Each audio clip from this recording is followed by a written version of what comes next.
procedure. We have a young lady in her late teens. She attended with bilateral occluding earwax. I'm just starting off here with her left ear. We're quite lateral, so we're near the entrance of the ear canal. You can see that the wax is really dark, really dry. There's loads of skin adhesions, and I am using a standard Zollner suction probe just to loosen the wax off the canal wall. I'm trying to obtain a suction grip and then making slow concentric circles, wriggling and teasing the wax, trying to lift it off the canal wall. It was quite stubborn and the skin adhesions were extremely tough, so I've now resorted to a St. Bart's ear hook, and I'm just trying to get in behind the wax and dead skin and gently lever this out. I'm just going back in there, and you can see the skin's more of a paler brown, and that's combined with the wax, which is a bit darker in shade than the skin. You'll see throughout the video this client's ear canal is extremely blocked, really impacted wax, and the wax spanned right from the entrance of the ear canal right up to the eardrum, and the average length of a human's ear canal is 3 centimeters, so I did have my work cut out here. And I'm just making slow but steady progress, and I'm just trying to insert the ear hook on the posterior concha canal wall. Again, trying to lift it off the canal wall, making it easier to remove the wax. And I've just loosened that segment there and gently extracted it. It is quite a long procedure, so I do apologise. Some of you may get bored throughout, but I think it's really important as a clinical ear care specialist to show you the whole entire procedure, because there's a lot more to it than meets the eye. A lot of people who are probably watching the videos just think, oh, why don't you just go in with a vacuum and suck it out? Why is he making a mountain out of a molehill? Earwaxes can be very, very challenging to remove. One of my co-directors of Clearwax is an ENT surgeon, and remember, he's a surgeon. He performs some middle ear surgery, cochlear implant surgery, very intricate and complex surgery.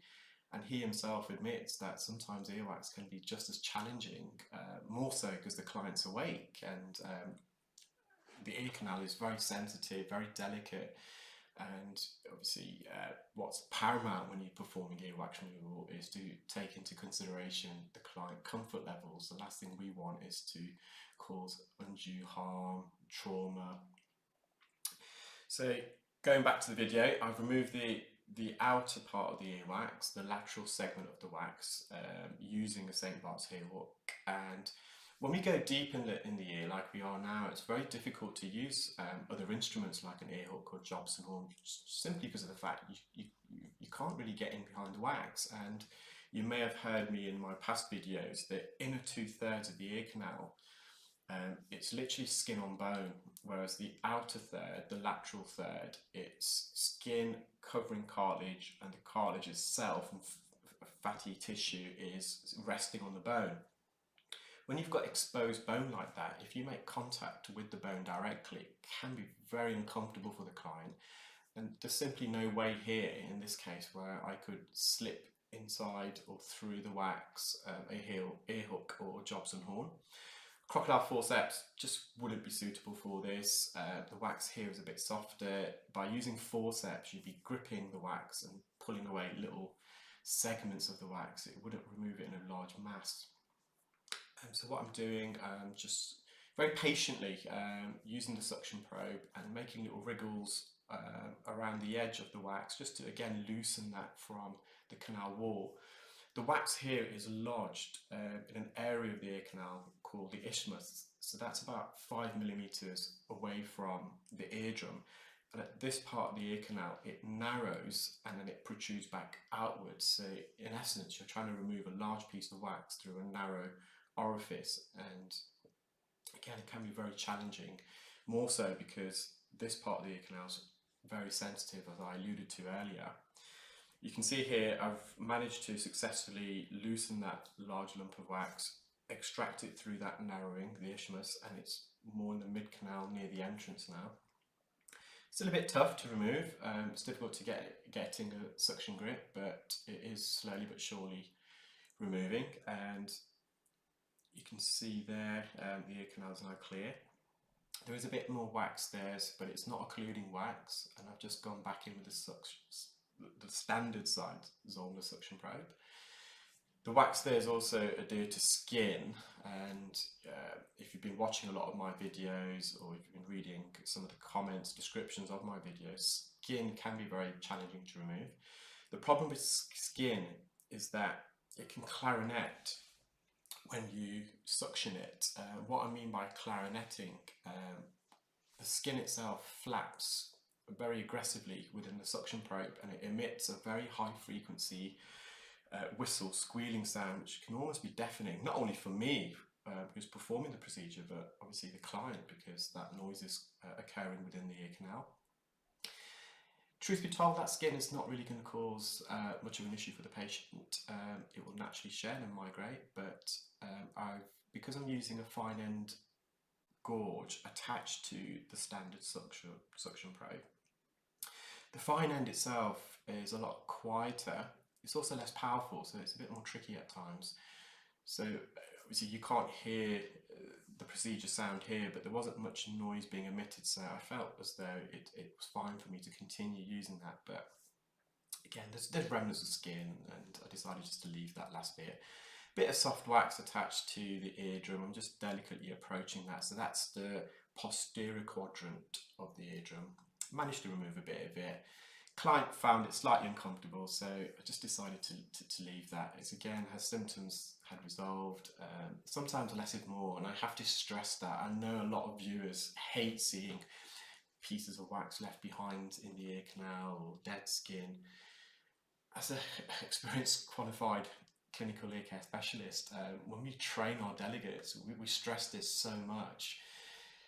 If you're trying to be too cute and trying to remove every single piece of wax, not only are you prolonging the procedure unnecessarily and therefore exposing the client to excessive noise levels and the chance of causing trauma, cutting the ear canal or causing bruising, bleeding, perforating the eardrum, it's not wise. You have to weigh out the benefits of removing the wax against possible complications, and it is designed to secrete wax and skin. So having a little bit of wax in your ears, having a little bit of dead skin in your ears, there's nothing abnormal about that. It's completely normal and healthy. So we completed the left ear. I've now gone over to the right ear. This particular ear, there's a lot more hair, and that hair is also matted alongside the wax, making it a bit more tricky to remove. It does sometimes also obscure the view, this hair. Not only the hair itself, but also the hair can be quite greasy. So when you insert in the endoscope, the grease on that hair, which we call cilia, can smear the tip of the endoscope. I often read a lot of comments, why don't you trim hairs? Why don't you kind of use a razor or a shaving device? There's absolutely no need for it. There really isn't, unless it's completely and utterly obscuring the view. Again, I'm referring back to what I said a few minutes ago. You only do what's necessary. There has been occasions where there's been so much hair in someone's ear that I quite literally couldn't see inside. So what I've done in that case is use crocodile forceps to pluck out this hair. Can be slightly painful, uncomfortable for the client. It's probably the same feeling as women who wax their legs or their eyebrows, but at the same time it is quite well tolerated. So I'm making some headway here, and again, just like the left ear, I'm just trying to get a suction grip and gently lift the wax off the canal wall. And we do that by making little wriggle motions, little concentric circles to loosen the wax from the skin adhesions that attach to the ear canal. Slowly but surely, the wax is loosening and I am removing it, and you can see again a bit of hair there. Although to the untrained eye, I might think, oh, well, you may not be able to see what I'm doing, but as an expert, I can, even despite that slightly blurry view and that hair, I still know what I'm doing. I can still I know the ear anatomy, I know it's safe for me to remove that wax. And again, we're quite lateral. Whenever you perform ear wax removal, the risks increase the further you go into the ear canal, into the bony part where the eardrum is. over here we're just on the posterior lateral canal wall, so I mean the back part of the ear canal wall near the entrance. And you can see that skin here is presenting itself as the kind of the light grey white shiny substance, and you can actually see it peeling off the canal wall there. Similarly to the left ear, the wax is really dark in colour, very dry. This client is actually Asian, and in my experience I found a lot of Asian clients, not all, but quite more so than Caucasian clients, the wax is typically a lot drier and with a lot more skin adhesions. So I would say it's either something to do with their diet or it's genetical. When I say diet, there's many wax consists of kind of 5 or 6 organic compounds. The majority of wax, believe it or not, is actually dead skin. You then also get sweat from the sebaceous glands. Wax is also made up of fatty unsaturated chains, cholesterol, and also alcohol chains. Combine that all together and you have earwax. So it may just be the percentage of earwax in Asian clients consists more of dead skin than the other organic compounds I just listed. So I've managed to remove the lateral part, and I'm just now mid-canal. The wax is a bit softer here and you can see a few more skin adhesions. The problem with dead skin, if it's in the ear canal for too long, that skin can get damp, it can get infected, and it can also cause erosion of the canal, the bony part of the canal. So for those of you who suffer from excessive dead skin, I would definitely recommend you could use olive oil drops. Olive oil drops is a natural lubricant.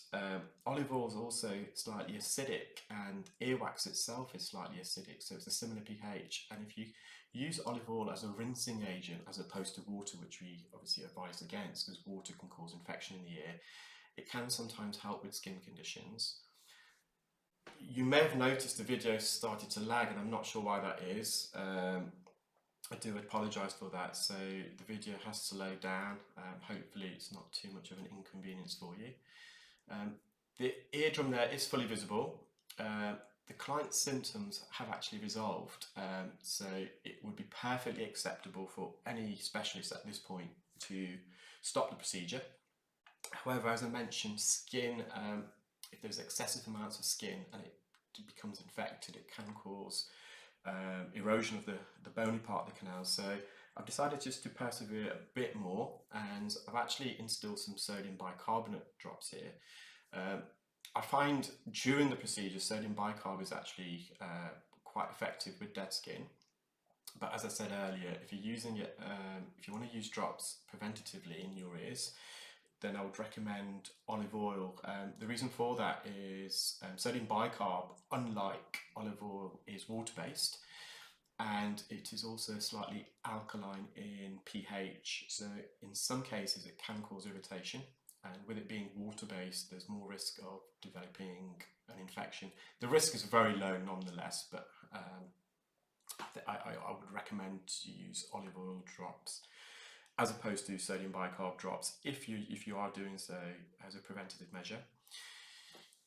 We're now on the anterior canal wall, and this is the bony part, and unbeknown at the time, that layer of skin that I just removed was actually hiding away a protrusion of the bone, and that's why we have to be so delicate there, because you'd be completely oblivious to that fact, and it's only until I gently lifted that dead skin I could see that bony protrusion. If I went in gung-ho, I would have made contact with that and been very uncomfortable for the client. Again, there's a bit of soft wax on the central posterior part of the eardrum. It wasn't actually causing the patient any symptoms, and in these times, especially COVID times, we are trying to minimise the time we spend with our clients. Audiologists can be quite high-risk professionals because we can't distance ourselves more than 6 feet or 2 meters from the client, and again, as you're probably aware from some of my past videos, some people do develop the gag reflex, and we're obviously trying to prevent people coughing in such close proximity to us during any procedure. We do wear full PPE, so we wear a surgical fluid repellent face mask, which we also provide to the client. We also wear a face visor, protection goggles, eye spectacles, disposable aprons, and also nitrile examination gloves. And you'll see here 3 still shots of all that wax I removed from the ear canal. It's probably one of the, in terms of quantity, some of the most amount of wax I removed from a patient's ear. So yeah, the client was extremely happy. I think it was a bit of a life